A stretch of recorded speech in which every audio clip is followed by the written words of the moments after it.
아멘. 우리는 계속해서요, 우리 고영교회가 가지고 있는 6대 비전에 대하여 같이 나누고 있습니다. 지난주에는 대사회적 섬김을 어떻게 감당해야 될까, 빛이 되어야 됨을 함께 나누었고요. 이번 주에는 우리의 다음 세대들을 어떻게 믿음 가운데 세워갈까에 대한 고민들을 함께 나눌까 합니다.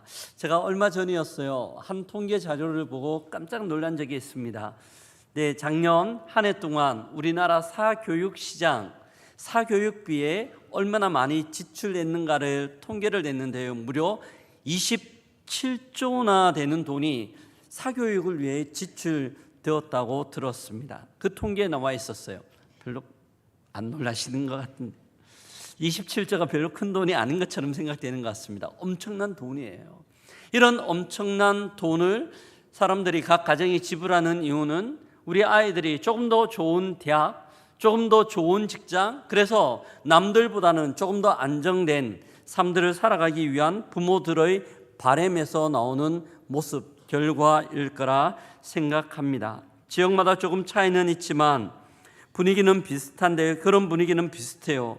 이런 사교육의 분위기를 직접적으로 느낄 수 있는 것이 저는 서울 강남에 있는 대치동 학원가가 아닌가 생각합니다. 제가 여기에 내려오기 전에 살았던 곳이 그 근처였는데요, 한 번씩 밤늦게 신방을 마치고 그리 지나갈 때가 있어요. 10시가 되면 학원의 모든 수업이 마치고 그 대치동 일대가 쭉 학원이 밀집되어져 있습니다.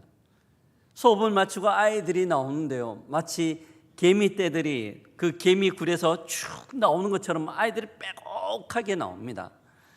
초등학교 저학년부터 고등학생, 그리고 어쩌면 재수생까지요, 큰 가방을 메고 나오는데, 어떤 아이들은 자기 등치보다 훨씬 더 큰 가방을 메고 그렇게 나옵니다. 어느 정도인가 하면 왕복 8차선 도로인데요, 아이들을 태우러 온 부모들의 차량 때문에 차 흐름들이 끊겨요. 너무너무 막히는 상황입니다. 왜 이렇게까지 열광일까, 사교육에 집중할까 생각해 보면 한 가지입니다. 이렇게 하면 아이들이 조금 더 좋은 대학에 가서 나은 인생을 살 수 있을 거라는 그런 기대 때문입니다. 어쩌면 그런 기대 가운데 저도 일조를 하고 있는 두 아이를 키우고 있는 부모입니다. 비슷하지 않을까 생각합니다. 그런데 이 지점에서요, 성경이 우리에게 한 가지 질문을 던집니다. 정말 그런가? 정말 그런가? 좋은 대학교 가고 좋은 직장 얻으면 정말 그렇게 행복한 삶들을 살아갈 수도 있는가의 질문입니다. 물론 개연성은 굉장히 높아요. 그럼에도 불구하고 이 질문 앞에 정확하게 정말 그렇습니다 라고 이야기하는 것은 쉽지 않습니다. 우리는 살아가면서요, 그렇지 않는 모습들을 참 많이 발견할 뿐더러 원하는 대학 가지 못했다 하더라도 그의 인생이 행복하고 하나님 앞에서 복된 인생들을 우리는 많이 볼 수 있기 때문입니다. 어디서부터 이런 착오가 일어난 걸까요? 한 가지 중요한 전제를 빼먹었기 때문이에요. 시편 127편 1절과 2절은 그 전제를 우리에게 명확하게 말씀해 주고 있는데요, 여호와께서 집을 세우지 아니하시면 세우는 자의 수고가 헛되며 여호와께서 성을 지키지 아니하시면 파수꾼의 경성함이 끼어있음이 헛되도다 라고 말씀합니다. 2절을 같이 한번 읽어보도록 하겠습니다. 너희가 일찍이 일어나고 늦게 누우며 수고의 떡을 먹음이 헛되도다 라고 말씀합니다. 여호와께서 집을 세우지 아니하시며 여호와께서 성을 지키지 아니하시면 사람들이 많이 수고하고 밤늦게까지 고생하며 애쓴다 하더라도 모든 것들이 헛될 수밖에 없다는 거죠. 그 전제는 하나님이 우리의 삶을, 하나님이 우리의 인생을 지키시고 세워주셔야 한다고 말씀합니다. 이 지점에 우리의 소망이 있는 줄 믿습니다. 우리가 이 예배를 드리면 우리 가운데 다시 한번 각인해야 하는 것은 우리 아이들에게 무엇을 물려줄까? 제일 먼저는 믿음의 유산인 줄 믿습니다. 믿음의 세대 계승이 우리가 가장 감당해야 되는 첫 번째 소명이며 하나님의 부르심이고 이 땅 가운데 교회를 세우신 이유예요. 어떻게 하면 우리가 이 소명을 감당할 수 있을까요? 어떻게 하면 주께서 우리에게 맡겨주신 사명을 잘 완수할 수 있을까요? 우리가 읽었던 시편 78편 말씀은 우리에게 그 방법들을 제시하고 있습니다. 어떻게 우리의 자녀들에게, 우리의 다음 세대들, 손주들에게 믿음의 유산을 물려줄 수 있을까? 첫 번째는요, 잘 알아야 돼요. 어떤 것을요? 기성세대가 이 주님에 대한 지혜와 주님에 대한 이해들 가운데 굳게 서야 되는 겁니다. 시편 78편은 성경에 나오는 시들 중에 역사를 기록하는 시 중에 제일 긴 시라고 이야기할 수 있습니다. 시는요 1절부터 3절 사이에 외칩니다. 여러분, 나의 말에 귀를 기울여 주십시오. 여러분, 내 소리에 귀를 기울여 잘 들어주십시오 라고 이야기를 하며, 우리가 읽지는 않았지만 읽었던 본문 이후 9절부터 72절까지 무려 63절에 이르기까지 이스라엘 민족의 역사들을 이야기해 줍니다. 이스라엘 민족이 어떻게 광야에서 물을 공급받았으며 어떻게 먹을 것들을 먹었고 어떻게 그들이 길을 갔으며 가나안 땅을 정복하고 자리 잡았는지에 대한 이스라엘 민족의 역사들을 쭉 이야기하고 있습니다. 그런데 시인이 이런 역사들을 이야기하는 것은 단순히 역사들을 가르쳐 주기 위함이 아니에요. 그 역사 속에 있는 하나님의 일하심, 하나님께서 어떻게 일하셨고 하나님께서 어떻게 행하셨으며 하나님이 어떻게 이스라엘 백성들을 이끌어 갔는지를 우리에게 가르쳐 주고 있습니다. 이스라엘 백성들을 향한 하나님의 끊임없는 사랑과 인도하심, 그리고 회복하시는 하나님의 모습이에요. 단순한 과거의 사건들이 아니에요. 자막 한번 띄워주실래요? 살아있는 역사 이야기입니다. 히스토리예요. 하지만 이 히스토리는 하나님의 이야기, 히스 스토리, 하나님의 이야기들을 우리에게 들려주고 있습니다. 사랑하는 성도 여러분, 시인이 이것을 우리에게 외치는 이유가 무엇일까요? 그것은 단 하나, 하나님의 은혜를 기억하며 이것을 잊은 백성은 다 타락하기 때문입니다. 기억은 은혜의 씨앗이 되지만 망각은 교만의 시작이 되기 때문입니다. 사랑하는 성도 여러분, 믿음의 세대 계승을 논하기 전에 먼저 우리가 점검해야 하는 것은 이런 하나님의 역사 위에 철저한 믿음으로 우리가 서 있는가예요. 우리가 다음 세대들 가운데 믿음을 이야기하고 믿음을 전수하기 이전에 그 믿음 가운데 우리가 서 있는가를 점검해야 합니다. 왜 중요할까요? 디모데후서 4장 1절은요 명확하게 이 이유들을, 디모데후서 1장 5절은 이 이유들을 우리에게 말씀해 주고 있는데요, 디모데에 대한 이야기입니다. 디모데는 초대교회 복음의 일꾼이었어요. 정말 많은 사역들을 감당했던 믿음의 장부입니다. 디모데가 어떻게 이런 믿음의 장부가 될 수 있었을까? 디모데후서 1장 5절은 이렇게 우리에게 말씀하는데요, 함께 읽습니다. 이는 내 속에 거짓이 없는 믿음이 있음을 생각함이라.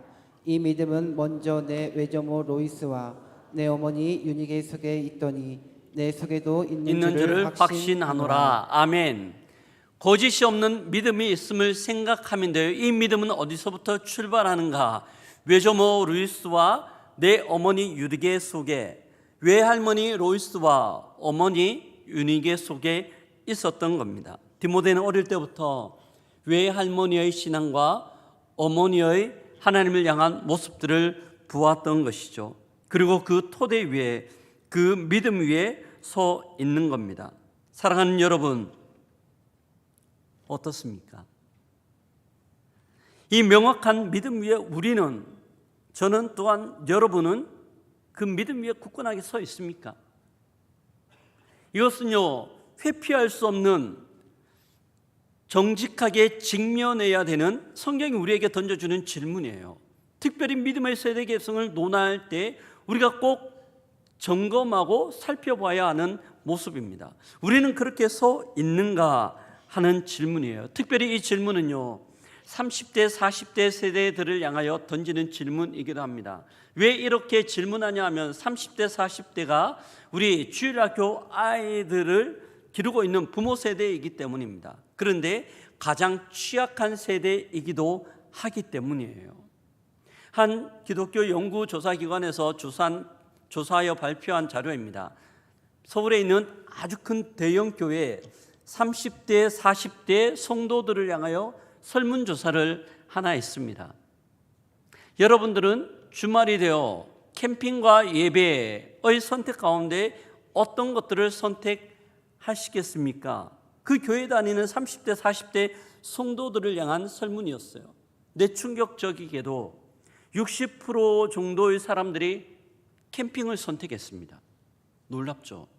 이어지는 질문이에요. 왜 그런 선택을 하셨습니까? 많은 사람들이 캠핑을 통하여 아이들에게 행복한 추억을 주고 싶기 때문에, 또한 바쁜 일상 가운데 가족과 함께 지내는 시간이 없기에 그 캠핑을 통하여 가족과 함께 지내는 시간들을 만들기 위해서라는 대답을 했습니다. 사랑하는 성도 여러분, 제가 여러분에게 이 설문조사를 말씀드리는 이유는 캠핑이 나쁘다는 것들을 이야기하는 것이 아니에요. 캠핑이 나쁘다는 것들을 이야기하는 것이 아니라 언제부턴가 우리의 신앙의 우선순위에서 하나님을 향한 예배, 하나님을 섬기는 것이 점점 뒤로 밀려지고 있는 현실들을 이야기하는 겁니다. 우리의 아이들이요, 우리가 보여주는 그 믿음 가운데서 신앙생활이 뒤로 밀려지는 것들을 본다라면, 예배가 밀려지는 것들을 본다라면 우리 아이들은 선택의 순간 가운데 예배를 선택하지 않습니다. 그들이 하고 싶은 것, 그들이 우선순위에 두고 있는 그들이 원하는 것들을 먼저 선택하게 될 것이기 때문입니다. 자녀는 예배를 선택해야 할 이유 자체를 배우지 못하는 거죠. 고신교단에 있었던 어떤 은퇴 장로님에 대한 실화입니다. 이 장로님이 오랫동안 교회를 장로의 직분을 가지고 섬기고 있다가 은퇴하는 은퇴식이었어요. 자녀들에게 이야기합니다. 얘들아, 내가 너희들에게 많은 유산은 물려주지 못할 것 같구나. 하지만은 내가 가지고 있는 이 신앙의 유산들을 너희에게 물려줬으면 좋겠다. 이것이 나의 바람이야. 이 장로님은 시시때때로 기회가 있을 때마다 자녀들에게 이런 말씀을 남기셨습니다. 그리고 그렇게 사셨어요. 하나님의 부르심을 받아 소천하시고 장례가 되었습니다. 많은 조문객들이 이 장로님의 장례 식장에 찾아와 조문하던 중에 자녀들이 조문객들과 이야기 나눕니다. 저희 아버지는요, 저희들에게 많은 재물들을 유산으로 주지는 않으셨어요. 하지만 하나님을 어떻게 경외해야 되는지, 주님을 어떻게 섬겨야 하는지, 어떻게 예배해야 하는지 너무나 잘 가르쳐 주셨습니다. 우리는 그 믿음의 유산을 따라 우리의 신앙생활을 하며 하나님을 기쁨으로 섬기고 있습니다 라는 말씀들을 남기셨습니다. 진짜로 그 가족들은요, 다 하나님을 기쁨과 감사함으로 섬기는 믿음의 명문가를 이루었습니다.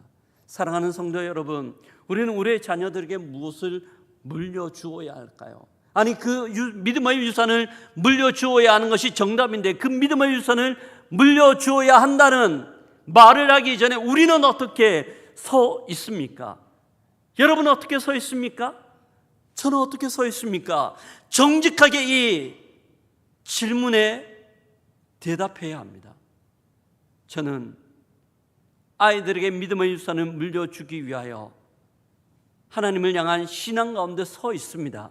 이것이 우리의 고백이며 이것이 우리의 간증되어야 할 줄 믿습니다. 대답이 별로 크지 않는데요. 이것이 우리의 정확한 대답이어야 할 줄 믿습니다. 아멘. 그럴 때 우리의 아이들이요, 우리의 모습을 보고 믿음의 세대 개성을 이어갈 수 있는 거예요. 먼저 우리가 그 가운데 서야 하는 거죠.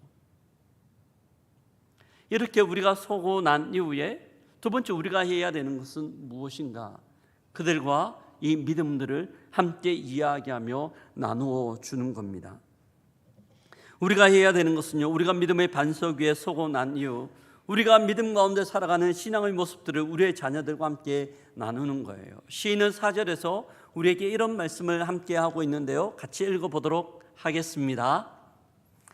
우리가 이를 그들의 자손에게 숨기지 아니하고 여호와의 영예와 그의 능력과 그가 행하신 기이한 사적을 후대에 전하리로다. 아멘. 잠깐 자막 띄워두시고요. 4절을 보면 시인이 조금 재미있는 표현들을 사용합니다. 그들의 자손에게 숨기지 아니하고 후대에 전하리로다. 숨기지 않는다는 표현을 사용합니다. 숨기지 않는다는 것이 무엇일까요? 의도적으로 그것을 감추지 않고 의도적으로 그것을 드러내겠다라는 의미입니다. 시인은요, 믿음의 세대 계승을 위하여 자막 지우셔도 됩니다. 믿음의 세대 계승을 위하여 기성세대들에게, 기성세대가 경험한 하나님, 그 믿음의 은혜, 하나님이 베풀어 주시는 그 긍휼과 사랑의 무궁하심을 자녀들과 함께 나누라고 이야기합니다. 우리가 믿음의 세대 계승을 위해서는요, 이것이 우리에게 주어진 숙제예요. 우리가 식사 자리에서 여러 가지 이야기들을 하면서 동일하게 그날 경험하였던 하나님의 은혜를 나누는 거죠. 주일 예배를 통하여 주께서 주셨던 은혜들을 우리 아이들과 나누는 거예요. 아이들에게, 야, 수학 공부 다 했어? 영어 공부 어디까지 하고 있어? 이렇게 점검하는 이야기, 학교에서 시험 잘 봤어 라는 이야기만 하는 것이 아니라 우리의 생애 가운데 경험하였던 하나님, 우리의 삶들 가운데 찾아오셨던 주의 긍휼하심과 하나님의 흔적들을 우리의 아이들과 함께 나누는 거예요. 뿐만이 아니라 어렵고 힘겨운 과정 가운데서 함께 기도 제목들을 나누고 주님이 어떻게 우리의 삶들 가운데 일하실지를 기대하며 함께 손을 붙들고 기도하는 것, 이것이죠. 이것은 선택이 아니라 우리가 우리의 신앙생활 가운데 믿음의 세대 계승을 위하여 꼭 붙들어야 되는 필수 과정이라고 이야기할 수 있습니다. 아니, 필수 과정입니다. 근데 이 지점 가운데 어려움이 있어요. 왜냐하면 한국교회 모습들은요, 또한 한국교회에 출석하고 있는 기존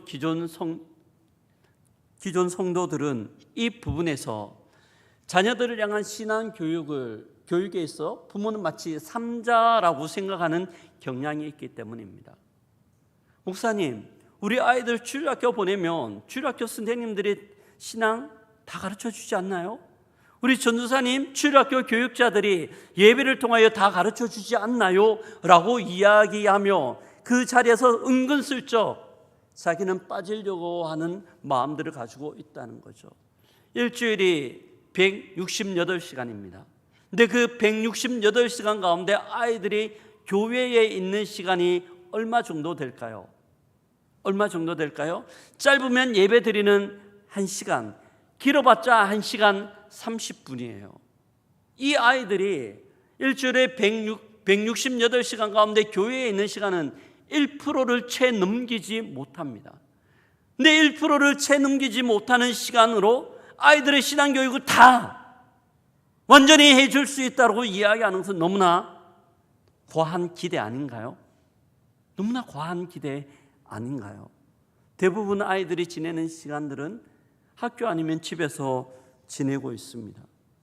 이 부분에 대해서 신명기 6장은 명확하게 우리에게 말씀하고 있어요. 신명기 6장 6절부터 7절인데요. 같이 한번 읽어보겠습니다.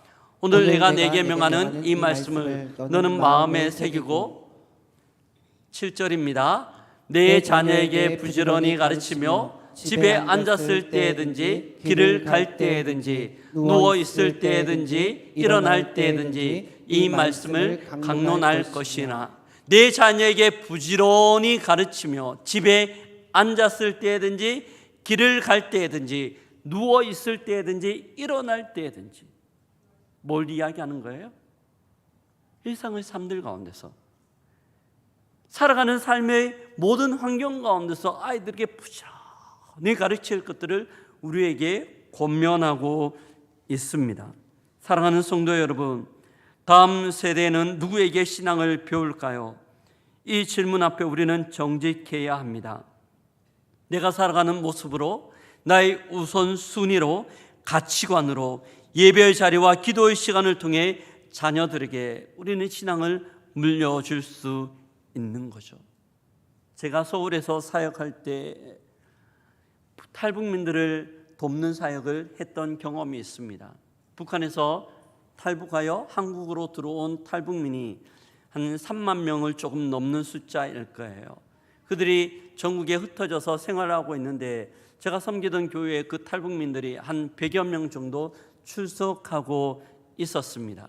근데 그들과 함께 예배 드리는데요, 그 탈북민들 중에 한 청년 자매가 정말 열심히 신앙생활을 하는 거예요. 너무너무 하나님을 잘 섬기는 겁니다. 신기했어요. 어떻게 저렇게 열심히 있을까? 저렇게 열심히 있을까? 궁금하던 차에 그 자매와 함께 이야기할 수 있는 기회가 있었습니다. 그 자매에게 물어요. 자매는 어떻게 이렇게 믿음이 좋아? 자매는 어떻게 이렇게 열심히 하나님을 섬겨? 라고 이야기할 때 그 자매가 이야기합니다. 목사님, 제가 북한에 있을 때요, 어릴 때 제 아버지가 밤만 되면 산으로 올라갔었어요. 어릴 때는 잘 몰랐어요. 왜 아버지가 밤만 되면 올라가시는가? 나중에 알고 보니 아버지는 산에 올라가 토굴 속으로 들어가셔서 하나님의 말씀을 읽고 기도하셨어요. 그리고 제가 한글도 읽기 이전부터 저에게 하나님의 말씀을 읽어주셨고 가르쳐주셨고 저의 손을 붙들고 기도하셨어요. 그런데 어느 날 이것이 발각되어 아버지가 공산당 간부들에게 붙잡혀 가셨어요. 저희는 어머니의 손을 붙들고 중국으로 넘어가서 한국으로 들어와서 지금 생활하고 있습니다. 제가 아버지가 보고 싶을 때마다 아버지가 저에게 들려주셨던 그 말씀을 붙들어요. 제가 아버지 생각이 날 때마다 아버지와 함께 기도하였던 그 기도의 끈을 붙들고 아버지를 생각하며 기도하고 있어요. 아버지 때문에 저는 이렇게 열심히 하나님을 섬기고 있는 거예요. 너무나 충격이었어요. 말로만 듣던 그 지하 교회의 실상, 지금도 토굴에서 하나님 앞에 예배 드리고 있는 그런 분들의 신앙 간증뿐만이 아니라 이 자매가 열심히 하나님을 섬길 수 있는 이유들은 열악한 환경 가운데서도 하나님을 향하여 예배하고 주의 말씀을 붙들었던 그 모습들이 이 자매에게 고스란히 전달되어 이 자매가 그것들을 신앙의 유산으로 붙들고 있었기 때문입니다. 사랑하는 성도 여러분, 신앙은 단지 예배에 참석하는 것으로 전수되지 않습니다. 우리의 말과 삶, 눈물과 기도의 그 무릎들이 아이들과 함께 공유되어질 때 아이들이 그것을 통하여 신앙을 배울 수 있는 거예요. 그런 의미에서요, 저는 여러분들에게 가정 예배에 대한 도전들을 하고 싶습니다. 가정 예배를 집에서 드리면서요, 단순히 그냥 성경 읽고 엄마가 설교하는 것이 아니라 그냥 함께 성경 말씀에 대하여 그들의 생각, 부모님의 생각을 함께 나누는 거예요. 길지 않아도 괜찮아요. 어렵죠. 아이들이 싫어합니다. 알아요. 저희 아이들, 제가 목사임에도 불구하고 제가 아이들을 키울 때 아이들이 너무 싫어했어요. 날마다 솟는 샘문에 보면 그 가정 예배판을 제가 만들었거든요. 그걸 가지고 아이들한테 나누는데 아이들이 싫어해요. 제가 만들었는 교재임에도 불구하고. 하지만 그 아이들과 함께 나누는 나눔들을 통하여 말씀 가운데 주시는 은혜들을 저도 나누고요, 아이들이 어설프지만 그들 또한 나누면서 우리의 가정 가운데 일하시는 하나님, 우리의 가정을 이끌어 가시는 하나님의 흔적들을 발견할 수 있는 겁니다. 쉬울까요? 쉽지 않아요. 어느 날 저희 아이들이 이야기합니다. 아빠가 목사지 제가 목사예요? 왜 저에게 신앙을 강요해요? 철커덩했어요. 근데 거기서 밀리면 안 되겠더라고요. 야, 아빠가 목사이지, 아빠가 목사 맞지? 그럼 너는 목사 아들이지. 그러니까 신앙생활 해야지. 근데 많은 분들이 신앙을 자율로 맡기고 아이들에게 선택하라고 이야기합니다. 하지만 아이들이 선택할 수 있는 신앙의 힘을 길르기 이전에 세상이 주는 수많은 유혹들 가운데 아이들이 먼저 노출되어요.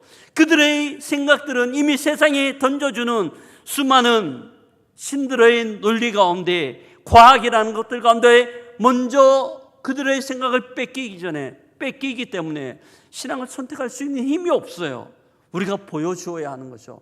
어떨 때는 우리가 조금은 강압스럽다 하더라도 그들을 이끌어 줄 때 그들이 믿음 가운데 설 수 있지 않을까 생각합니다. 잠언 22장 6절이 말씀합니다. 마땅히 행할 길을 아이에게 가르치라. 마땅히 행할 길을 아이에게 가르치라. 그러면 늙었으로 그 길을 떠나지 아니하리라. 아멘. 아이들에게 가르칠 때 아이들이 떠나지 않는 겁니다. 기성세대들이 이것을 부담스러워합니다. 안 해봤기 때문이죠. 유산은 대물림 될 수 있지만 신앙은 대물림 되지 않아요.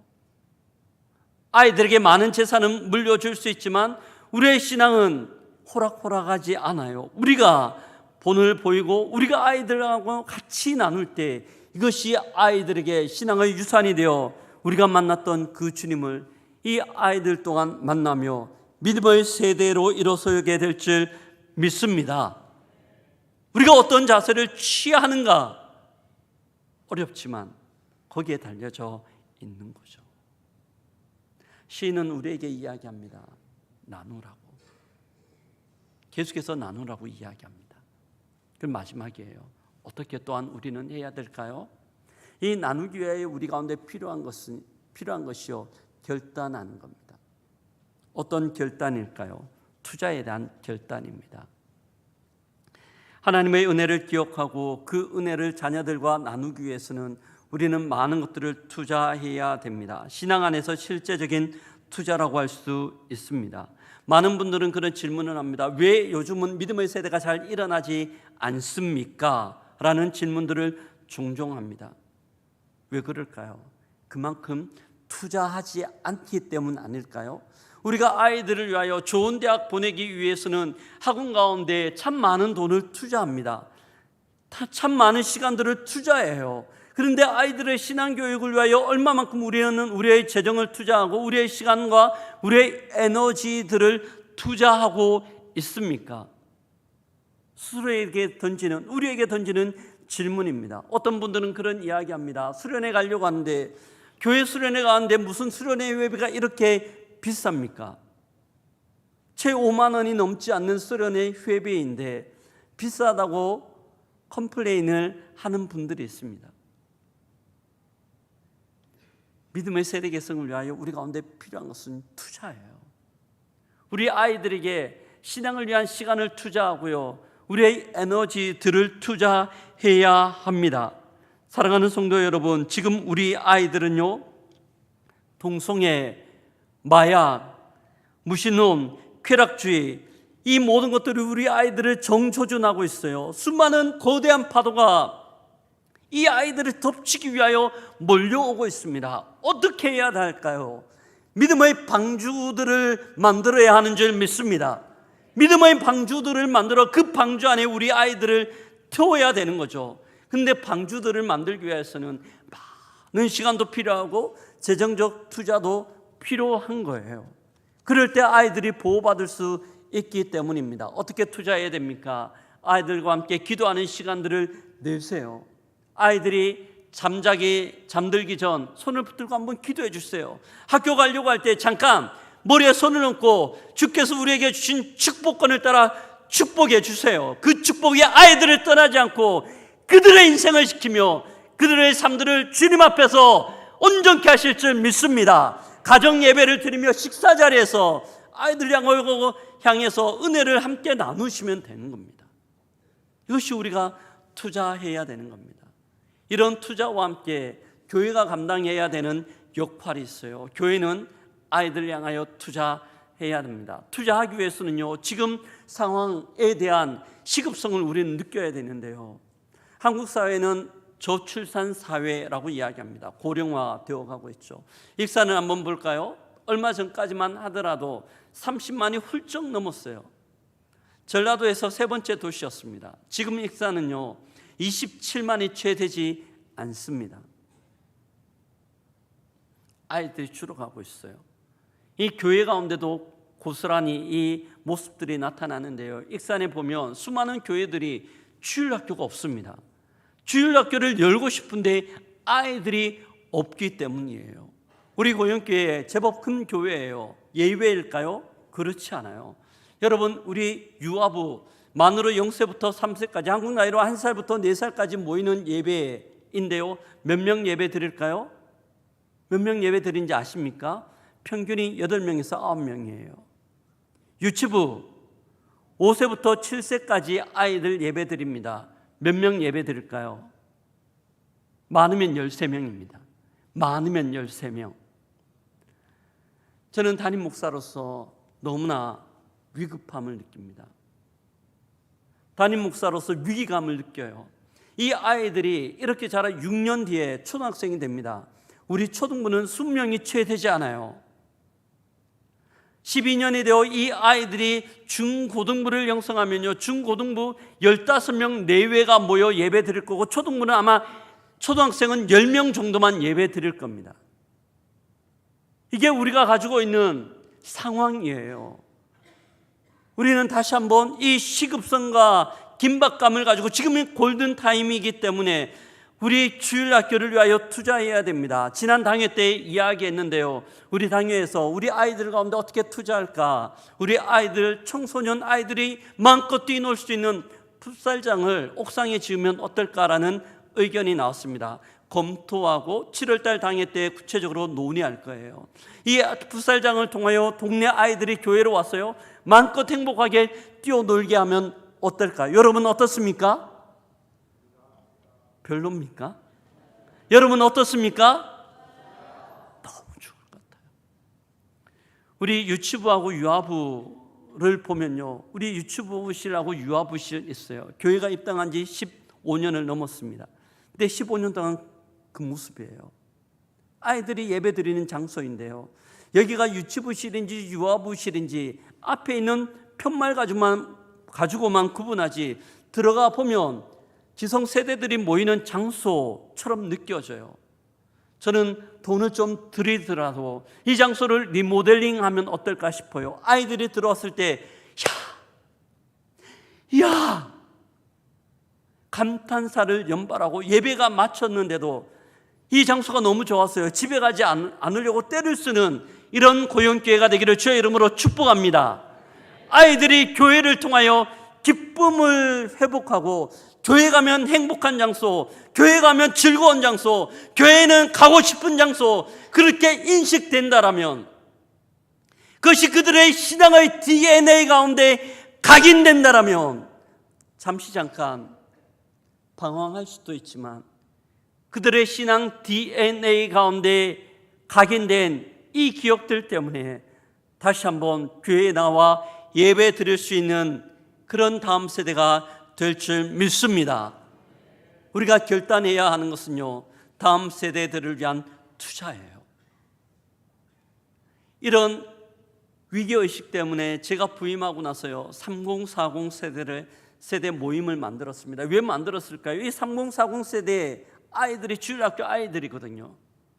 이 세대에 투자를 해야 이 세대가 설 때 우리 고영교회가 섭니다. 우리 고영교회는 2년 뒤에 문 닫을 교회 아니거든요. 3년 뒤에 문 닫습니까? 아니요. 10년이 지나고 20년이 지나고 30년이 지나도 이 익산 지역을 책임져야 될 주의 몸된 교회인 줄 믿습니다. 그렇게 하기 위해서는 주일학교가 살아야 돼요. 어떤 분들은 이야기합니다. 제가 3040 세대 이야기하고 주일학교 이야기하니까, 목사님, 주일학교만 중요합니까? 우리도 중요합니다. 우리도 관심 가져주세요. 지금 관심 많습니다. 작년 세대 관심 많아요. 근데 중요한 것은요, 교회는 기존의 작년 세대 중심으로 움직이고 있어요. 작년 세대 중심으로 움직이고 있어요. 작년 세대에 집중하지 않아도 작년 세대 중심으로 움직여지고 있기 때문이에요. 우리 아이들을 향한 목소리는 드러나지 않거든요. 우리가 귀를 기울여야, 그리고 그들을 위하여 우리의 손을 내밀 때 투자를 할 때 그들이 행복하게 교회를 향하여 몰려올 수 있기 때문입니다. 사랑하는 성도 여러분, 우리 아이들이 교회라는 울타리 안에서 추억을 쌓았으면 좋겠습니다. 교회를 생각할 때마다 즐거운 생각들, 행복한 추억들이 차곡차곡 그렇게 쌓여질 때 이 아이들은 교회를 떠나지 않아요. 하나님의 은혜 가운데 보호받는 인생을 살아갈 수 있습니다. 우리에게 맡겨준, 또한 우리에게 맡겨진 책임이고 하나님께서 우리를 향하여 기대하시는 바예요. 우리 고연교회가 감당해야 되는 교회의 사명이며 또한 교회가 존재하는 이유라고 할 수 있습니다. 말씀을 마무리합니다. 말씀을 통하여 우리 다음 세대들을 어떻게 세워나갈까에 대한 도전들을 함께 나누었습니다. 사랑하는 성도 여러분, 주께서 우리를 기성세대로 불러주셨습니다. 왜 부르셨을까요? 시간이가 나이가 먹었기 때문에 기성세대가 된 걸까요? 아니요. 그것도 있지만 이런 소명과 사명 때문입니다. 아이들은 우리에게 맡겨진 미래의 계약서이다라는 말이 있습니다.